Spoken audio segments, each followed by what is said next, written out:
Hi Queens, welcome back to my channel. For those who are visiting for the first time, my name is Jessica and I post videos on everyday topics that affect women. This community, I want to build a community where we support one another and we talk about the tough topics that sometimes we don't dare talk about with other people, right? So come and join the family and let's get started. And I also want to continue with my series, the 3,000 questions about me. So at the end of the topic, I'm going to read a question so we can go over it together. And that's what I'm going to do every single video moving forward.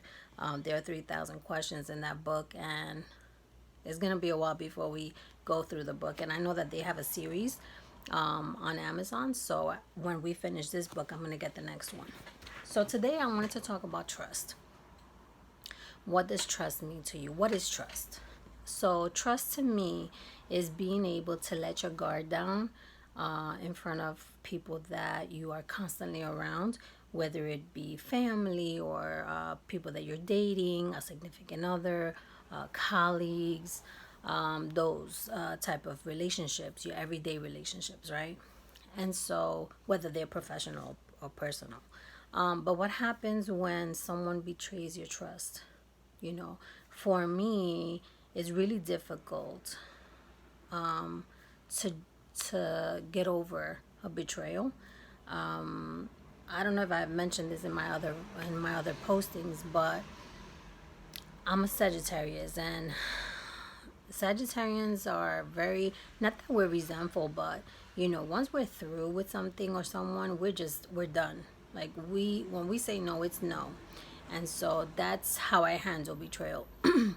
I think I can speak from experience that someone who betrays my trust is no longer in my life.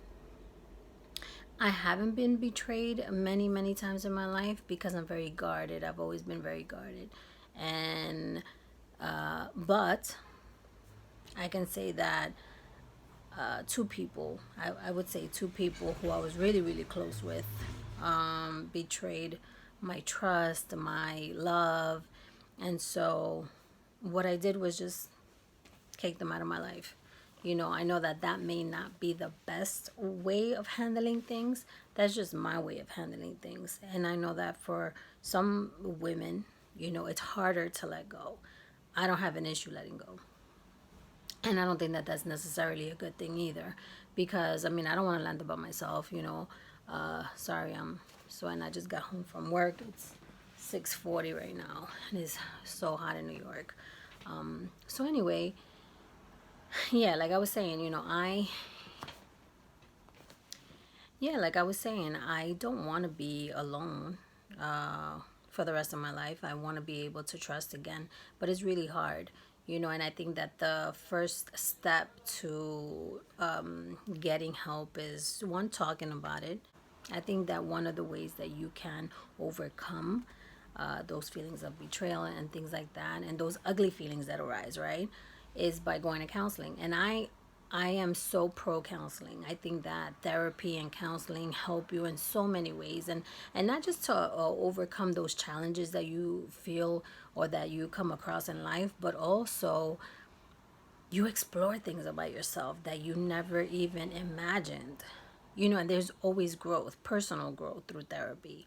And I'll share a story. When I was married, my ex-husband stepped out of the marriage, and that was my first taste of betrayal, I would say. And it affected me very much because, I mean, he was the love of my life, right?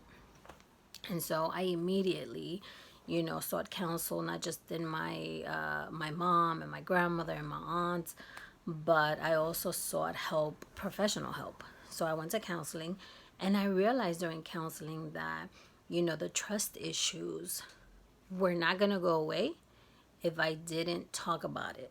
So I remember I had a supervisor at the time when I was going through that trauma, and she was saying, Jessica, in order for you to get through it, no, in order for you to get over it, you have to go through it. And at the time I was like, oh my goodness, like I don't want to go through this. This is like too painful. And she was like, nothing is going to help you more than, feeling the pain. And I was like, well, I don't want to feel the pain. She goes, I understand that, but that's going to help you grow. And you know something? She was right. I started seeking counseling. I started seeing a therapist. And during my therapy sessions, I was, crying, and I was like, why me? And boo hoo. And then I realized, right, at the end of the therapy session, well, not the first session, but through time, I realized that I was a lot stronger at the end of the process. I was a totally different woman. In the very beginning, I felt vulnerable. I felt fragile, very emotional. And then towards the end of the therapy, and I started during the therapy sessions, my therapist would say, well, Jessica, I know that we're doing individual sessions, but I'd like to start group sessions. And I was like, are you kidding me? I'm not doing group sessions. I don't want to tell people my business. I'm a very private person. And she was like, yes, but you know something, how do you know that someone else hasn't gone through that? And by speaking about it, you're not just helping yourself, but you're helping someone else in the group, and vice versa. Because maybe somebody's gone through it and they can give you tips on how to overcome those challenges and those emotional roller coaster moments that you're experiencing. So I agreed.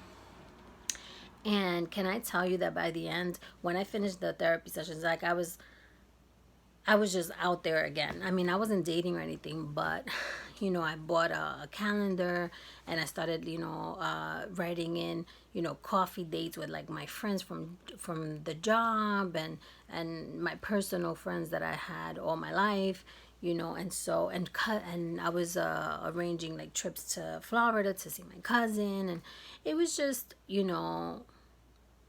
was just needed. It was, I think, the counseling, talking about it with my family,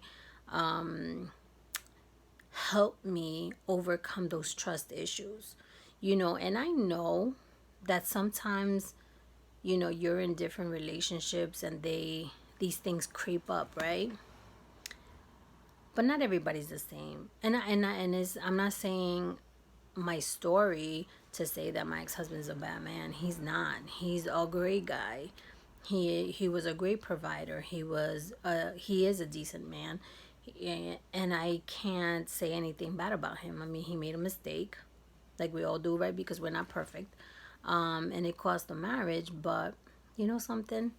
In hindsight, he and I were meant not to be together, because he has a family that he was meant to have, and I was meant to have my life. And I think that the way that my career path wouldn't have happened if I had stayed in that marriage. And we married very young. And this video is not to talk about only my marriage and stuff. I'm just saying that, you know, that was my first experience with someone violating my trust. Everybody handles these things differently. That's how I handled it, and it helped me. And even before therapy, my aunt kept saying, and my grandmother and my mom kept telling me, look for God. Ask God to help you, because this too shall pass. You're not going to be in pain forever. And I did. I started seeking God more. And I started going to, retreats, spiritual retreats, and seeking out, my family more and things like that. And they really helped me. I think my cousin, she doesn't live in New York, but she was one of the folks she was one of the people that really helped me get out of that hole.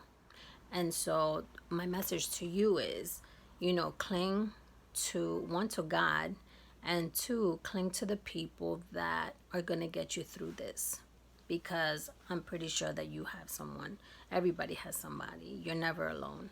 And if you don't want to cling to your family and get their support, definitely get therapy. Go through therapy. I'm an advocate for that. Counseling helps. If anything, you're going to get it out of your system. You're going to vent, and you're going to feel better. And now I'm going to read one of the questions from the book. Do you keep a budget? Oh my goodness, this is a really hard question for me, because I do now. Growing up, I never, my parents never taught me how to budget. You know, that wasn't part of the curriculum in school. So, and to be honest with you, my parents, you know, they pretty much spoiled my brother and I. They bought us whatever we wanted. They gave us allowance, and we were able to do whatever we wanted with the allowance. So no, I never followed a budget until now.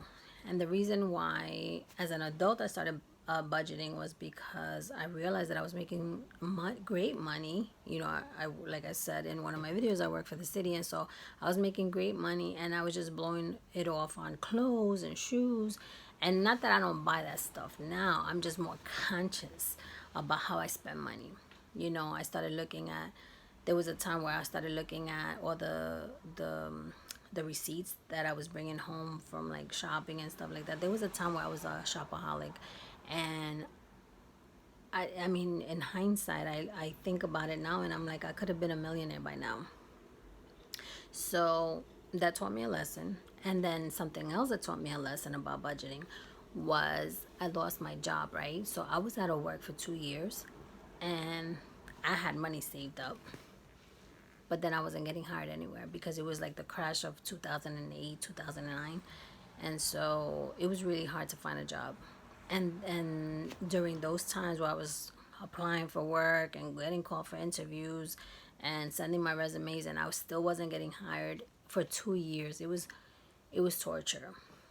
And then I realized that no, no, no, no, no. You know what? I need to save money because you never know what can happen. You know, my mom always said, you know, you have to save for a rainy day. And I never took it serious. Never. Not one time. I was like, yeah, yeah, yeah, yeah. Because when you're young, you don't even think about, you know, stuff that you might need. But there comes a time where, guess what? You know, life is uncertain, right? You know, look what happened in 2020 with with COVID. You know, a lot of people lost their jobs. You know, people had to go to pantries, and you know, I mean, people really had it rough. I mean, I was blessed enough to still have a job, but listen, that could have been me. By the grace of God, it wasn't me. You know, but it could have been me. And so now I do budget, and I put my money away because, you know, my mom is right. There could be a rainy day, and I just want to be prepared. And also, you know, as you get older, you want to, you know, maybe buy property or buy a car. I mean, New York, right? We have 24 hours, 24/7 mass transit. But I may want to buy a car, you know, and just drive into the sunset. And you know what? I have my money to buy it, right? So, do you have a budget? Tell me about it. Thank you for joining me today and spending some time with me. So yeah, I wanted to just check in with you tonight before I started dinner. Like I said, I just got home, so before I start anything else. So yeah, like I said, I just got home, and before I got into dinner and stuff like that, I just wanted to check in with you. Thank you for spending time with me, and I'll see you in my next video. Night.